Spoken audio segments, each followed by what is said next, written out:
nossa maratona de inclusão socioalimentar do Incluir Chique. Eu desejo que você aproveite bastante esse vídeo, aprenda com esse profissional maravilhoso que nós selecionamos para estar trazendo para você informações relevantes, informação de qualidade. E se você tiver alguma dúvida, deixe no nosso feed, deixe aqui nos comentários do YouTube, deixe nas mensagens lá no Instagram, tá bom? Aproveite bastante. Não é todo dia que você tem um profissional desse aí na sua casa. Olá, meu nome é Renata Pinotti. Em primeiro lugar, eu quero agradecer às organizadoras do evento por essa iniciativa incrível, por integrar tantos profissionais maravilhosos em prol da inclusão das crianças com alergia alimentar e de toda a sua família. A alergia alimentar ela é um grande desafio, né, para as crianças, para as famílias e também para os profissionais, para a indústria de alimentos, para a escola. Ela acabou tirando todo mundo da zona de conforto, né? Então, essa união e essa inclusão de todos é muito importante, principalmente para o convívio social, para que as crianças tenham suas vidas normais, que elas possam crescer de forma alegre, feliz, saudável, apesar da restrição de alguns alimentos na dieta. O conhecimento, né, sobre alergia alimentar e também o respeito à necessidade da restrição de alguns alimentos por essas crianças é muito importante. Por isso, a conscientização da população como um todo se faz tão necessária, porque um pedacinho realmente pode fazer mal e pode colocar a criança em risco, né? E hoje eu quero conversar com você sobre alergia múltipla especificamente. Alergia múltipla significa alergia a múltiplos alérgenos. Não é a mais comum, não é o tipo mais comum. O mais comum é a criança apresentar reação a um alimento. Isso é o mais comum. Só que existem crianças que reagem a mais de um alimento. Os sintomas mais associados à alergia múltipla é principalmente a proctite ou proctocolite também, que é a inflamação do reto do ânus, ou no caso da proctocolite, quando tem envolvimento também de um pedacinho do cólon, que é a porção final do intestino grosso. Esse tipo de manifestação clínica, né, ele geralmente pode começar a surgir na criança ainda em aleitamento materno exclusivo.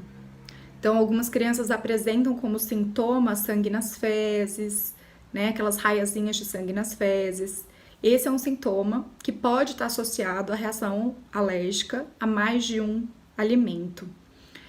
Principalmente leite, ovo, né, leite, soja, ovo e o trigo. Né, mais comum leite, soja e ovo e depois o trigo.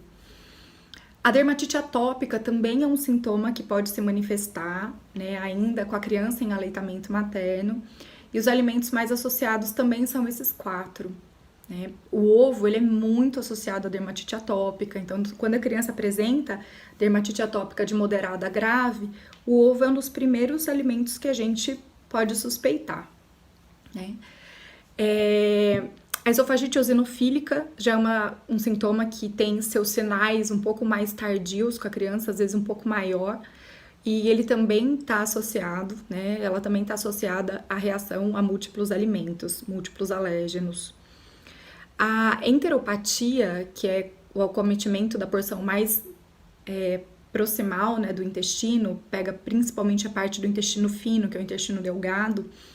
A criança pode ter manifestação clínica, né, como sintoma, né, dessa manifestação clínica, diarreia, porque acomete a parte que absorve os nutrientes.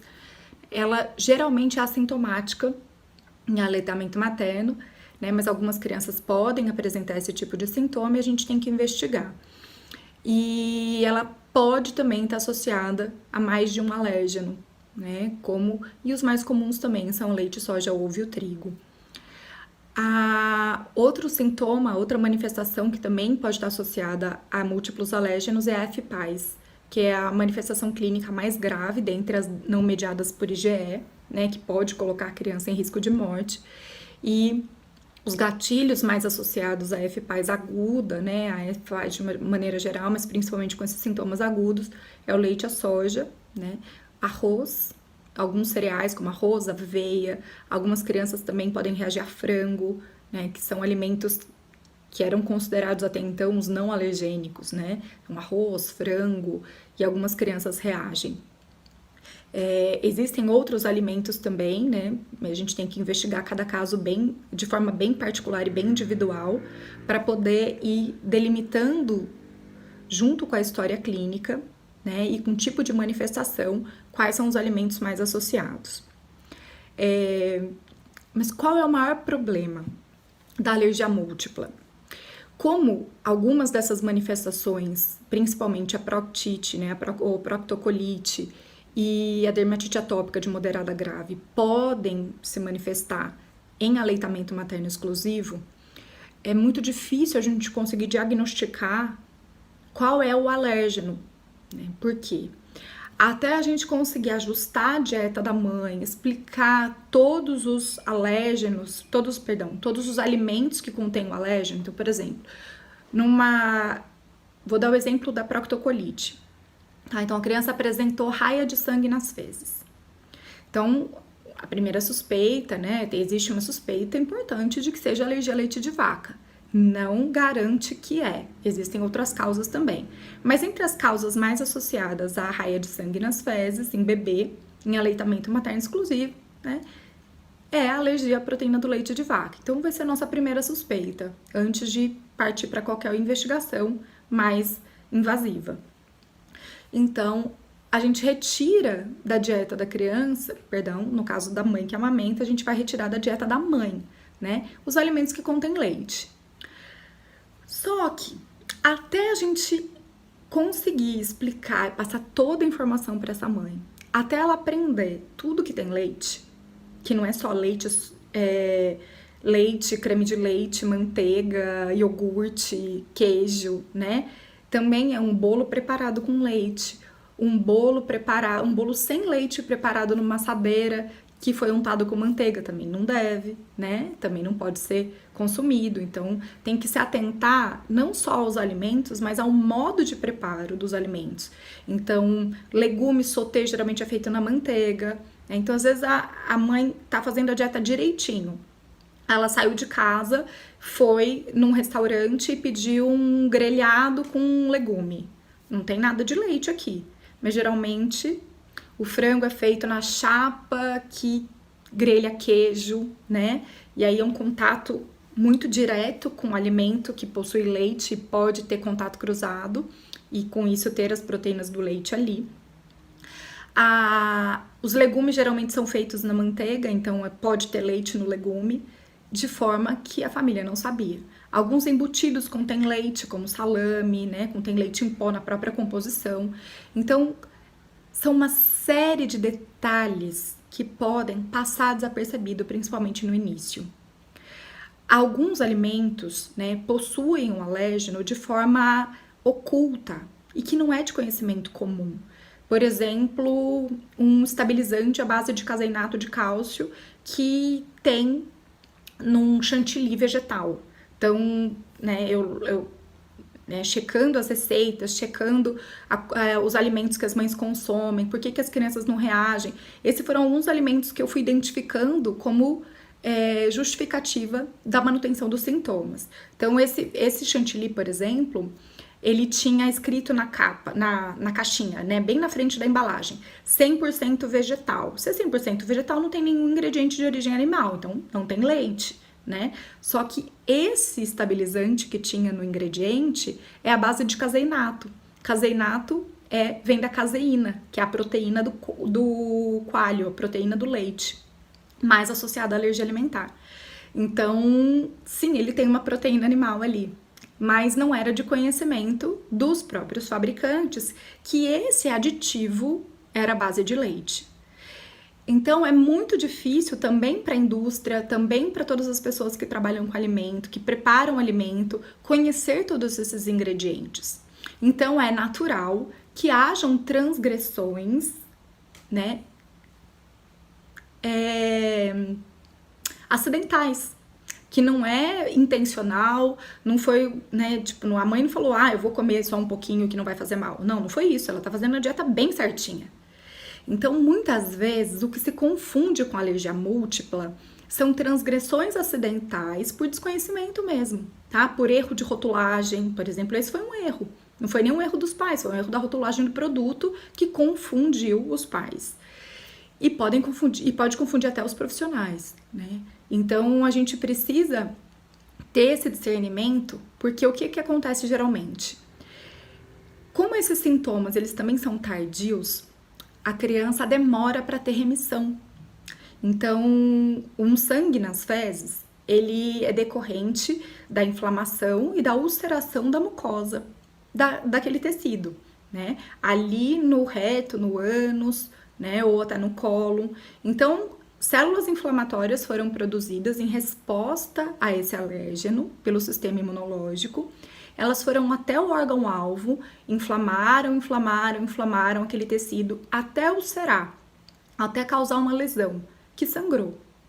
Então, a retirada imediata do alimento não faz parar o sintoma, porque é preciso retirar o alérgeno para parar de produzir essas células inflamatórias, parar de inflamar esse tecido, ele se reepitelizar para então parar de sangrar.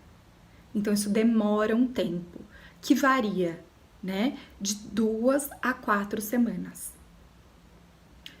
Isso é angustiante, porque a mãe que está fazendo a dieta, se sacrificando, principalmente no início, nessa fase do diagnóstico, que toda a família está em pânico, ainda tem muita negação sobre isso, né? Ninguém quer que a criança tenha esse diagnóstico.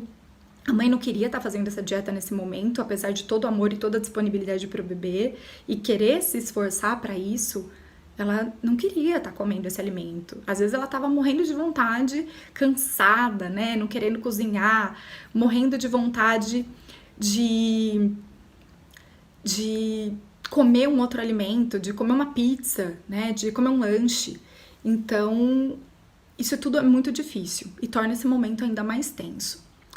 Então, o que é mais comum que ela pense quando a criança não tem uma melhora imediata a todo o seu esforço, que não tá adiantando. Então deve ter alergia a mais alimento. E começa a tirar. Aí entra na internet e vê que algumas crianças reagiram à soja, aí tira a soja. Aí vê que algumas crianças reagiram ao ovo. Aí começa a achar que, não, hoje eu comi amendoim. Então, e ele não dormiu bem à noite. Então deve ser o amendoim também. Aí tira o amendoim. E às vezes ele não dormiu bem à noite porque tava tensa a casa, porque tava todo mundo muito agitado, porque o dentinho tá nascendo e por N fatores, tá? Que não necessariamente é por uma reação a outro alimento ou até pela alergia alimentar. A criança, de uma maneira geral, mesmo criança sem alergia alimentar, também tem irritabilidade, um dia mais difícil para dormir, também tem seus sintomas em decorrência do dentinho tá nascendo, né? E de outros fatores. Existe a cólica fisiológica, o refluxo fisiológico. E os bebês com alergia alimentar também têm tudo que é natural, fisiológico, esperado de um bebê, além da alergia. E tudo isso pode se confundir e fazer os pais, por precaução, principalmente as mães, irem tirando os alimentos da dieta por medo. E isso não é alergia a múltiplos alimentos. Isso foi uma retirada dos alimentos por medo. Um medo compreensível, que eu respeito, né? Mas eu sei que toda mãe, por amor ao seu filho, vai dizer: não, eu prefiro tirar tudo, porque pra mim é mais fácil. Não tem problema. Eu fico à base de arroz, legumes, né? Salada e fruta. O problema não é esse. Nesses 17 anos que eu trabalho com alergia alimentar, eu observei muitas mães que fazem isso com o maior amor. Só que a gente não consegue voltar aos alimentos depois. Uma vez que esses alimentos são retirados, a gente tem muita dificuldade em reintroduzi-los. E as mães, elas têm um instinto materno muito forte, um amor muito grande por esses bebês e uma tendência a se sacrificar. E a frase que eu escuto muito é: não, doutora, se meu filho fica bem, eu fico bem. Não é verdade. Quando a mãe pensa isso, ela está invertendo todos os papéis. Eu sei que isso é dito com um profundo amor, mas é a mãe que fica bem para o bebê ficar bem. Se a mãe está desmoronando, o bebê não tem como ficar bem, porque ele não tem porto seguro. Se a mãe está desnutrida, se a mãe está mal, se a mãe não está bem emocionalmente, ele não vai ficar bem. Então, sabe aquela frase maravilhosa do avião? Em caso de despressurização, máscaras de oxigênio cairão sobre as suas cabeças. Ponha primeiro em você e depois na criança, porque senão todo mundo morre. Então a mãe precisa compreender que ela tem que cuidar dela, que ela precisa estar bem. Então, quando eu olho, quando eu atendo as mães, eu falo, é de você que eu tenho que cuidar. Porque cuidando de você, você tá bem para cuidar do seu bebê. É você que cuida do seu bebê. Eu cuido de você. Então, retirar muitos alimentos aleatoriamente dificulta muito a amamentação, a vinculação, a tranquilidade da mãe, do bebê e de toda a família. Porque, por mais que seja difícil isso que eu vou dizer, toda grande tarefa tem seus ônus e bônus. E a mãe, ela dita, a mulher, ela dita a frequência da casa. Se a mãe desmorona, é impressionante como a casa desmorona. Porque esse é o papel. É um papel difícil, árduo. E eu não quero jogar todo o peso e responsabilidade nas mães e nem tô dizendo isso para culpá-las de forma alguma. Apenas para trazer essa consciência de que sim, Assim como um grande líder de uma multinacional, se ele desmorona, todo mundo que está embaixo desmorona. É uma maravilha ter esse cargo, de um grande status, é muito grande, só que também tem seu bônus e seu ônus, Então, tem toda a sua responsabilidade em ter esse lugar. E por isso as mães precisam cuidar de si. Eu sou defensora total do aleitamento materno. Ele é o melhor alimento para o bebê.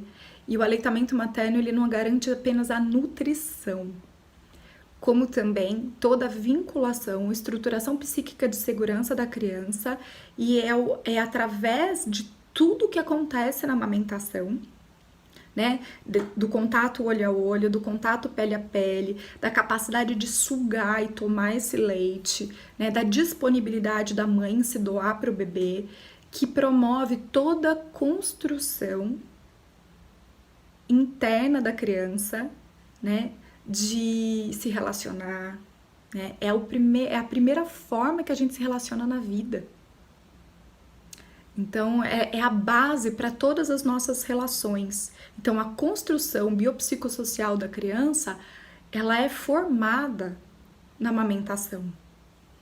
Então, lógico que existem outras formas. Se a mãe não conseguiu amamentar, se não foi possível amamentar o bebê, também não é motivo das mães ficarem culpadas, porque a gente pode também manter todo esse entorno através da fórmula, se for necessário, Só que eu tô dizendo tudo isso porque para dizer o quanto é importante a gente sustentar e dar suporte para a amamentação.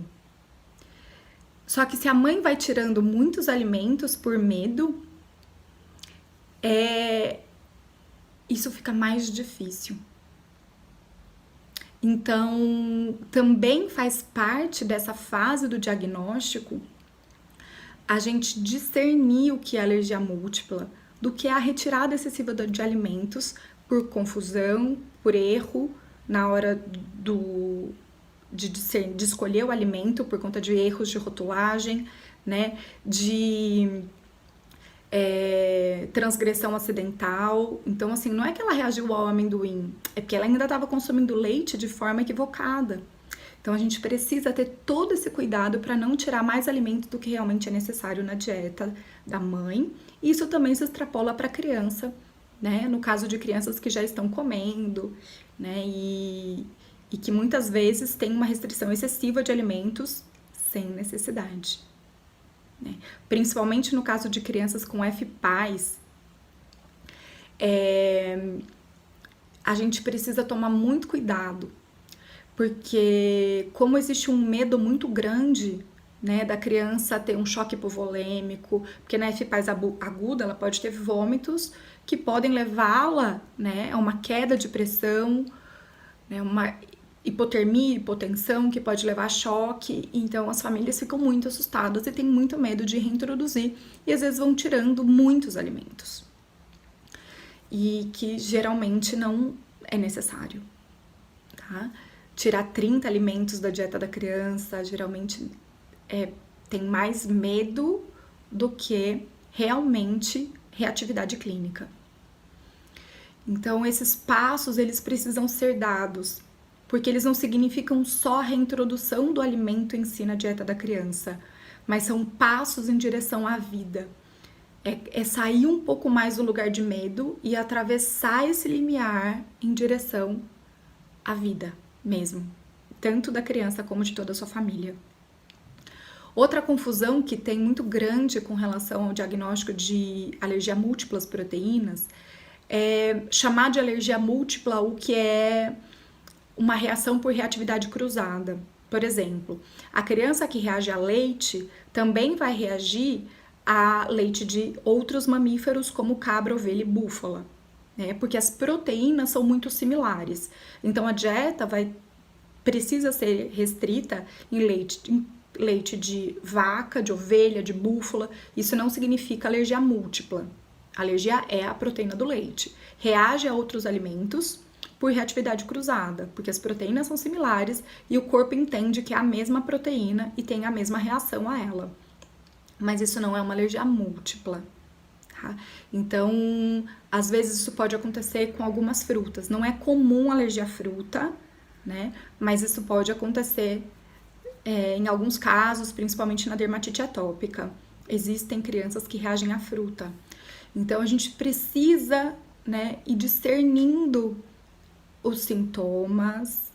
A primeira coisa que o profissional precisa escutar, né, na história clínica, são os sintomas. E a gente tem que tomar um cuidado muito grande para não pegar as conclusões que os pais trazem e nem tirar conclusões baseadas no que a gente acha. Porque a alergia alimentar, ela é muito individual. Cada criança reage de uma forma. Existem crianças que reagem a alimentos diferentes. Então a gente não pode pôr tudo em caixinha, sabe? A gente não pode já ir categorizando, juntando e falando é isso. Então a gente precisa ter uma escuta muito ativa e bem imparcial. Então observar realmente como é esse vômito, como é esse sangue, como é esse cocô. E ouvir a descrição detalhada do sintoma. E aí, perguntar sobre a alimentação. E o trabalho do nutricionista junto com o médico é extremamente importante nesse momento, porque a gente precisa ter um conhecimento sobre a composição dos alimentos e do modo de preparo desses alimentos, para conseguir identificar possíveis transgressões que se confundem com alergia múltipla, né? Possíveis alimentos que fazem reatividade cruzada. Então, e por que foi retirado? A gente precisa ouvir, olhar nos olhos desses pais e olhar nos olhos dessa mãe para compreender o tamanho do medo que ela está sentindo. E com muita compaixão, ajudá-la a dar passos em direção, né, à introdução dos alimentos, para ter um pouco menos de medo de comer. Se a mãe tem medo de comer, ela também vai demonstrar isso para a criança. Se os pais têm medo que a criança coma e tenha uma reação, a criança vai ter medo de comer. E esse tem sido um dos gatilhos de dificuldades alimentares em criança. A criança não vai confiar que comer é seguro. Por isso ela também não come. E aí, em longo prazo, isso pode ir desencadeando outras dificuldades de mastigação, de sensibilidade, né? Então a criança, o alimento sólido encosta na boca, ela tem ânsia, e aí a gente vai tendo um efeito cascata, né? De outros sinais e sintomas que vão tornando o ato de se alimentar cada vez mais difícil, mais tenso, né? Com repercussões biopsicossociais bem importantes. Então, acolher essa família logo no início é muito importante para a construção de uma história feliz, né? E as crianças, elas podem viver normalmente, apesar da restrição do alérgeno. Então, confiar nisso é muito importante. Às vezes, a gente não quer que alguém sinta pena da criança, né? Eu ouço isso de muitas mães. Eu não quero que ninguém tenha pena do meu filho. Só que a primeira pessoa que não pode sentir pena é você. E isso é muito difícil. Então, quando dá aquela dor, aquela pena, eu já o rejeito. Por mais que eu queira incluir. Eu já rejeito a alergia. Eu não queria ter isso. Eu não queria que ele tivesse isso. Eu não queria que ele passasse por isso. Eu quero pôr a dor dele dentro de mim. É super natural isso. Claro que todos os pais gostariam de fazer isso. Só que eu vejo o quanto a alergia alimentar também mostra para os pais como eles podem sentir o maior amor do mundo, mas os pais nunca vão conseguir impedir a criança de atravessar as dores que ela vai precisar atravessar na vida, mesmo quando for adulto. Todos nós atravessamos dores e os nossos pais não puderam tirar a gente disso, porque era o nosso caminho de evolução. E assim também é para a criança. E quando eu ouço as crianças, eu vejo que a restrição para elas é mais fácil do que é para os pais. Elas preferem 1000 vezes a festinha de aniversário do que a comida em si. Já percebeu? O que a gente faz com a criança quando vai para uma festinha de aniversário? Na maioria das vezes. A maioria dos pais dão comida, porque sabe que vai chegar na festa que ela não vai nem olhar para a comida porque ela quer brincar, não é? A criança com alergia alimentar não é diferente. Eles querem brincar, eles querem estar com os amigos. Isso é o mais importante, né? E muitas vezes essa pena, ela começa nos pais. Então, por isso que a gente precisa cuidar primeiro dos pais. E aí, quando os pais lidam com isso de uma forma mais leve, o entorno também é mais leve. E às vezes o medo da criança comer, o medo da criança ter uma reação, gera a exclusão. Gera a exclusão da família, a família se exclui, gera a exclusão da criança de alguns eventos. E então a gente precisa primeiro trabalhar essa inclusão dentro da gente. E aí a gente se inclui fora. Porque senão eu exijo do mundo que ele me inclua, só que sou eu que estou me excluindo. E eu quero trazer isso como uma reflexão para todos nós, porque a gente pode experimentar isso em várias situações da vida, né? Não apenas na alergia alimentar. E pensar se essas restrições excessivas, consideradas alergia múltipla, se elas são mesmo. É necessário realmente retirar todos esses alimentos? Converse com seus médicos, converse com sua nutricionista, seu nutricionista, né? Converse com os profissionais que te acompanham. Se for preciso, também a ajuda de um fonoaudiólogo, porque às vezes tem outras causas que podem estar dificultando o consumo de alguns alimentos que parecem um sintoma e uma reação àquele alimento e na verdade não é. A alergia múltipla existe sim, só que ela não é a mais comum. Ela é rara. Um grande beijo e até mais.